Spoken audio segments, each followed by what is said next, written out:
அந்த கூவம் ஆறு இது கூவமா ஓடிச்சு, அழுக்கு நீரா ஓடிச்சு. எப்படி மாத்திருக்காங்க பாரு. 50 ஆண்டுகள்ல இவங்க எவ்வளவு அழுக்கானவங்கிறதுக்கு சாட்சி கூவம் தான். இவங்க ஆட்சி எவ்வளவு புறையோடிய நாற்றம் எடுத்த அழுக்கு என்பதற்கு வரலாற்று சார்ந்த கூவம் ஆறுதான். எப்படி இவங்களை எப்படி தொடச்சு கழுவுறமா அப்படி கூவத்தையும் சுத்தம் பண்றேன். எப்படி பண்றேன்? வந்த உடனே 2 பக்கமும் பெரும் கரையை எடுத்துறேன், கரையை கட்டிடுறேன், கரைய மதில் சுவர். இந்த 2 சுவரையும் ஒட்டி பெரிய பெரும் குழாய்களை புதிச்சிடுறோம், ராட்சச குழாய்களை. இப்ப பாரு, ஆர்கே நகர்ல இருந்து கழிவு நீர் ஓடுது பாருங்க.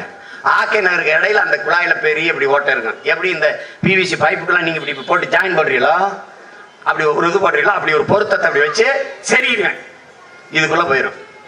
ஒரு சொட்டு கழிவு அந்த ஆறுக்குள்ள போக விட மாட்டேன். எல்லா பக்கம் ஓடியாரதே குழாயில பொருத்தி பொருத்தி கொண்டு போயிடுவேன். இப்ப இதையெல்லாம் எடுத்து சுத்தப்படுத்திட்டு படகை விட்டுருவேன். நீ அது போக்குவரத்து, படகு போக்குவரத்து ஆயிடும். 2 பக்கமும் உயர்ந்த உணவு விடுதிகள், ரெஸ்டாரண்ட், கேளிக்கை விடுதிகள், விளையாட்டு திடல்கள், பிள்ளைய பார்த்துருக்கேன். அவன் வருவான், ஆனால் கோட்டூர்புரத்துல இருந்து ஆர்கே நகர் வரணும்னே அப்படியே படகுல ஏறி இப்படி வெளியில் வந்துடுறேன். இதெல்லாம் கேட்டுட்டு தான் என்ன சொல்றேன் தெரியுமா? கனவா இருக்கே அப்படின்னு. கனவுதான், கனவுதான்ப்பா, கனவுதான்ப்பா.